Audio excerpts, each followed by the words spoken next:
부족한 걸 밝히기 위해서 누구보다도 앞장서시는 분이신데요. 요즘 그 고위급 인사들을 자주 만나고 계십니다. 맹주성 교수님 모시고요. 말씀 들어보도록 하겠습니다. 박수 부탁드립니다. 네, 맹주성 교수님. 네, 올라오고 계십니다. 다시 한번 박수 부탁드립니다.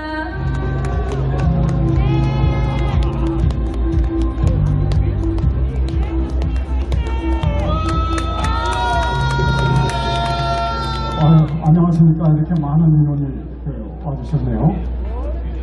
지금 행정안전부 공정선거관리 TF팀하고 두 번째 미팅을 하고 부랴부랴 오는 중입니다. 오늘 여러분들 한 이틀 전쯤에 정의당의 심상정 의원이 4.15 총선하기 이전부터 180석 또 지역구 163석을 차지할 거라는 거 알고 있었다라는 걸 책으로 펴냈다고 그러대요. 그러면 그 장면이 굉장히 중요한 장면인데요. 어떻게 투표 이전에 더불어민주당이 지역구에서 163석을 차지하고 비례대표까지 합쳐서 180석을 차지한다는 걸 어떻게 알았느냐 이거예요. 그것은 제가 출처 2020년 4.15 총선 끝난 일주일부터 지적을 해온 프로그램인 관계입니다. 3일 전인가 국가정책자문위원회에서 느닷없이 전화가 와가지고서 토론 좀 하자고 해서 했어요. 그때 제가 설명한 부분을 잠시 좀 말씀을 드리겠습니다. 오늘 또 설명했던 부분하고요. 그것은 우리나라 선거제도는 완벽하게 이원화되어 있습니다. 이원화. 그게 뭐냐면은 중앙선관위 서버에 그게 1차적으로 그런 하나의 선거관리 투표부터 개표 결과까지 가지고 있다. 그게 첫 번째예요. 그리고 그 이후에 우리가 이제 투표하고 개표하고 이런 게 이루어지는 겁니다. 다시 말씀드리면은 이미 서버에서 우리 투표 이전에 그 청사진을 다 만들어 놓습니다. 180석이라는 걸 제가 이제 프로그램을 조작하는 그 범죄자라고 이제 생각하시면 돼요. 제가 범죄자입니다. 지금부터. 제가 이제 프로그램을 짜서 첫 번째 입력시키는 거는 의석수입니다. 의석수. 180석을 입력을 시켜요. 처음에. 그 180석의 의미는 왜 하필이면 180석인가 하는 거죠. 그것은 국회 선진화법 이거를 피해가서 단독으로 법을 제정하고 시행할 수 있는 최소 의석수가 180석이에요. 그래서 180석을 입력을 시켜서 그걸 목적값으로 놓고요. 그 다음에 여러분들 다 아시는 이상한 수치들 36대 63 이런 거 있죠. 이거를 보정값이라는 거를 적용시켜서 만들어 놓는 거예요. 그러니까 이미 우리 투표 이전에 163석, 180석 이거는 만들어져 있는 겁니다. 그 이후에 우리는 투표를 하는 거예요. 그럼 투표 이후에 일어나서 투표지를 바꿨다, 투표함을 바꿨다 이건 뭐냐? 이것은 미리 만들어 놓은 180석 이거를 만들기 위한 그 이후에 이뤄지는 일들이거든요. 이렇게 완벽하게 이원화되어 있어요. 자, 그래서 이제 4.15 총선 끝나자마자 더불어민주당 연구원의 이근형이가 총선 판세표라는 거를 페이스북에 올렸었죠. 혹시 유튜브로 보셨는지 모르겠습니다. 계속 제가 방송을 했습니다. 그걸 가지고. 거기에 보면은 투표하기 이전이었는데 어떻게 지역구 163석이 딱 나옵니까? 그리고 화살표로 이렇게 긋고요. 비례대표 하고 자필로 보정값 이렇게 써 있어요. 그 판세표에. 그러다가 아주 용커로 들킨 거죠. 그냥 즉각 캡처를 해놨어요. 그거를. 근데 그 사람이 그 판세표를 페이스북에 올리기 이전에 제가 먼저 VOA를 통해서 강의를 했거든요. 이런 프로그램 그 로직에 의거 이렇게 해서 보정값을 적용시키다는 말을 했거든요. 이미. 그걸 못 봤나 봐요. 그러니까 페이스북에 그걸 올렸지. 네, 정확하게 보정값을 적용시켜서 이제 그 방송을 이제 하게 되는 이 절차가 따로 있는 겁니다. 그러니까 아주 극단적으로 얘기하면은 우리 투표 필요 없어요. 그냥 거기서 만들어 놓은 거 발표하면 그 발표 자료와 4.15 때 발표한 거는 같습니다. 같아요. 그 이후에 증거는 그 숫자를 메우기 위한 어떤 부정행위였지 딴 거 아니었거든요. 근데 소송이 걸릴 줄 몰랐죠. 자, 그 보정값 적용시켜서 방송한 숫자하고 개표 현장에서 올라간 숫자하고 다르거든요. 달라요, 이거는. 근데 소송이 걸리다 보니까 맞춰놔야 될 거 아니겠습니까? 또 한 장씩 어떻게 바꿔놓습니까? 숫자를. 그러니까 통과리를 했다. 이렇게 된 거죠. 통과리를 하다 보니까 급하니까 아무 인수나 가서 막 바구잡이를 인쇄해갖고 갖다 집어넣은 것이죠. 그것이 빳빳한 그 투표 용지가 30~40% 이상 나온 이유입니다. 그것이. 그리고 뭐 별의별 게 다 나온 거죠. 뭐 본드 묻어갖고 인쇄소에서나 본드 사용하지 프린터에서 본드 사용하는 게 어디 있습니까? 본드에 붙어 있거나 무슨 뭐 2장짜리, 3장짜리가 연결돼 있거나 막 이딴 것들이 그 나온 거죠. 제가 오늘하고 한 3일 전쯤에 계속적으로 저 설명을 했던 부분이 이 부분이에요. 자, 근데 마침 심상정 의원이 책으로 펴냈다 이러고 나와요. SNS 이제 공병호 TV 한번 들어가서 보십시오. 심상정이 어떻게 알았겠느냐고요. 심상정 아시죠? 이 선거 이전에 창원에서 몇 년 전인가 보궐선거 한 군데 딱 있었습니다. 한 군데 있었어요. 근데 그때 정의당이 역전했죠. 제가 그거 끝까지 봤거든요. 근데 새벽에 개표 남아있는 숫자가 얼마 안 됐었어요. 근데 10분 정도 넘게 방송이 중단됐어요. 그 중단되고 나서 그 뒤에 나오는데 보니까 수거가 역전돼 있어. 그래서 이게 뭐지 그랬어요. 그 당시에 저도 이게 뭐지?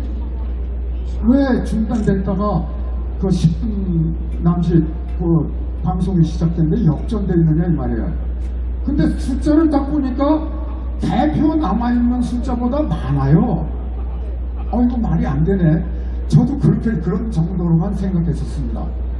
그리고 그 이후에 공수완박법 이거 통과시키기 위해서 비례대표로 또 정의당에서 많이 이제 그 약속을 받고 공수완박법 협조를 하지 않았습니까? 그런데 정당, 위성정당을 만들어갖고 도와주지 않았다 이거예요. 그 정의당에 쫄딱 망했죠. 그때부터 풀어졌어요. 심상정은. 그거 결국은 책으로 펴낸 거예요. 미리 알았다. 180석, 163석. 미리 알았다. 예. 그 알게 된 배경은 조금 전에 제가 설명드렸다시피 서버 프로그램에서 청사진을 만들어 놓은 것. 이게 미리 있었기 때문에 아는 거예요. 유시민이도 마찬가지고요. 그러니까 더불어민주당 전원은 몰랐을지 몰라도 뭐 당직자 내지 이 사람들은 알고 있었다라는 거죠. 내 얘기는 알고 있었을 거니까. 180석 당선됐는데도 뭐 좋아하는 기색도 하나도 없지 않았었습니까? 미리 알고 있었으니까 그런 표정들이 나오지. 네, 그렇습니다. 자, 그런 거 먼저 다 지나간 얘기들이고요. 제가 이제 끝까지 오늘 조금 전까지 주장하고 온 것은 행정안전부 TF팀입니다. 주장한 것은 바로 이겁니다. 대도장. 이거를 끝까지 관철시켜달라. 그 다음에 한 가지가 더 있습니다. 우리가 그동안 지내오면서 굉장히 어려운 문제점이 뭐였는고 하니 사전투표였는데요. 아시다시피 사전투표의 경우에는 그 선거인명부, 전자선거인명부만 있을 뿐이지 우리 다닐 때 이렇게 왜 종이에다가 우리 사인하고 이런 종이 선거인명부 그거 없잖아요. 그러면 전자선거인명부는 어떻게 만드는 거 하는 거예요? 이거는 손바닥 뒤집기처럼 쉽습니다. 투표 안 한 사람들 빅데이터에 의거 이미 다 대한민국 전체 그 판세를 다 가지고 있거든요. 그 투표 유권자인데 투표할 수 없는 사람들이 있잖아요. 뭐 중병이 걸려서 병원에 뭐 움직이지도 못하는데 어떻게 투표합니까? 뭐 이런 사람들, 특히나 해외 동포 여러분들, 뭐 근거 잡을 수가 없는 곳이에요. 거기가 아주 취약한 곳입니다. 그러면은 전자적으로 투표 안 했는데 했다면 그만이에요. 국정원에서 밝혀낸 게 이겁니다. 바로 국정원에서 밝혀낸 게 유령이라는 단어는 제가 1929년 4월 15일 그 총선 끝나고부터 유일하게 어떤 유튜브에서도 유령이라는 단어는 사용하면 저 혼자 사용해왔던 용어예요. 근데 국정원에서 보니까 유령이라는 단어를 사용했더라고요. 그런 것들이 다 유령이거든요. 자, 그러면 그런 사람들 전자 선거인명부 만들어놓으면서 재방 때 선거인명부 내놔라 그러니까 없대요. 없다. 그래서 오늘 또 며칠 전에 끝까지 이것만은 발견해 주세요 라고 한 게 있습니다. 그것이 이 개인 사인 사용하는 것과 선거인명부, 종이로 된 선거인명부를 작성해달라 이겁니다. 종이로 된 선거인명부 작성해달라. 그리고 실정을 또 설명을 이제 했죠. 물론 여러분들 다 아실 거예요. 관외는 어쩔 방법이 없어요. 이거는 정말 난제입니다. 관외는. 그러나 관내는 가능하다고 보거든요. 아니 관내 우리 애국시민 중에 한 분이에요. 이분이 관내 사전투표 하러 가가지고서 봤더니 처음에는 신분증 조사를 하더래요. 근데 잠시 후에 그것도 안 하더래요. 안 하고선 투표한다 이 말이에요. 그래서 이분이 거기서 투표를 하고 당일날 또 와서 투표를 하겠다고 그랬더니 신분증 조회가 안 돼 있으니까 또 주더라 이겁니다. 투표용지를. 중복 투표가 가능한 그런 제도예요. 지금 관내마저.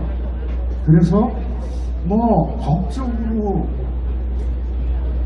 벗어나가지고선 뭐 해달라는 건 우리는 주장을 해야 되겠지만 그러면 어떤 절충선이 나오는 걸 기대하면서 하는 거죠. 물론 우리는 끝까지 주장해야 되겠지만 뭐 어느 정도까지 관철될지는 그거는 뭐 두고 봐야 할 일인데 행안부 담당 오늘 답변이 강력하게 이거를 드라이브하고 있다.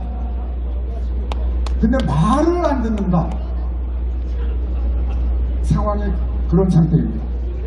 자, 우리는 어떻게 해야 되겠습니까? 우리 비대위원장님 여기 오늘 오시나요? 저 한동훈 비대위원장님 여기 한번 나와 보시죠. 여기 피 끓는 외침을 한번 들어보시죠. 그리고 상태가 어떤 상태인지 좀 알아두셨으면 좋겠습니다. 안 그렇습니까? 네. 우리는 희망을 걸고 있어요. 그것은 국힘당의 희망을 건다. 뭐 그런 거 이긴지 잘 모르겠습니다. 오로지 이 나라의 정상화를 위해서 우리는 이렇게 모여서 외치고 있는 겁니다. 부정선거 이거 정상화시키지 않고 어떻게 나라가 정상화 되겠습니까? 자, 그래서 우리는 끝까지 외칠 것이고요. 그 다음에 저는 개인적으로 그렇게 생각을 합니다. 문제는 우리가 투표하고 개표소에서 어떤 투명한 데이터가 선관위에 올라가도 아까 말씀드렸다시피 중앙선관위 서버에 가서 보정값을 적용시키는 한은 아무짝에도 쓸모없다.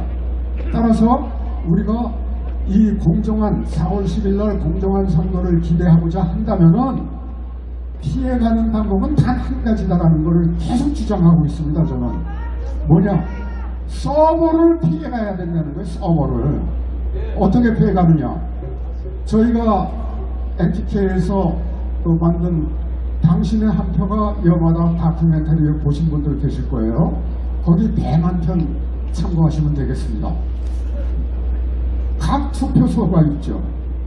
한 지역구에 각 투표소가 10분 뒤에 개표소로 바뀝니다. 투표함이 이동되지 않아요. 거기에서 바로 개표를 하는데 그때 참관인들의 역할이 매우 중요한 것이죠. 참관인들이 하나씩 꺼내서 수개표예요. 이것이 수개표예요. 이것이. 그래서 각 투표소에서 지역구로 이제 올라서 합산을 해야 되지 않겠습니까? 뭐 합산하는데도 엉터리 같은 수리를 하는 거죠. 개표 상황표라는 거예요.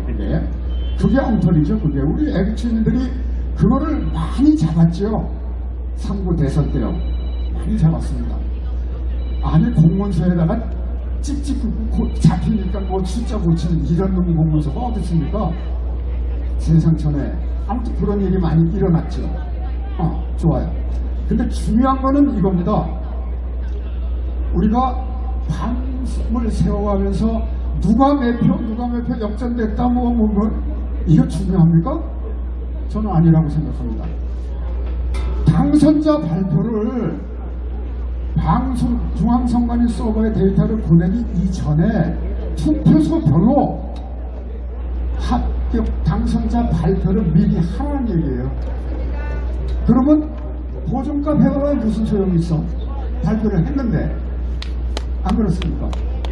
네, 그래서 발표를 하고 그 이후에 그 데이터를 중앙선관위 서버, KT를 통해서 갑니다. KT를 보내면은 KT에서 중앙선관위로 가고 중앙선관위에서 방송국으로 가요.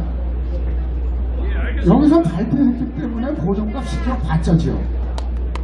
바꿀 수 있습니까? 없어요. 제가 범죄자 입장에서, 프로그래머 입장에서 그 루트를 쭉 관찰을 해보고 결론을 내린 것은 오로지 이거 하나다. 이거 하나다. 방법은 이거 하나다. 그런 이야기입니다. 근데 그거 관찰이 되기가 어렵겠죠. 따라서 우리는 외쳐야 합니다. 4인 사용 끝까지 외쳐야 할 것입니다. 그리고 선거인 명부, 종이로 된 선거인 명부 이거 작성해달라는 거 끝까지 외쳐야 할 것입니다. 감사합니다.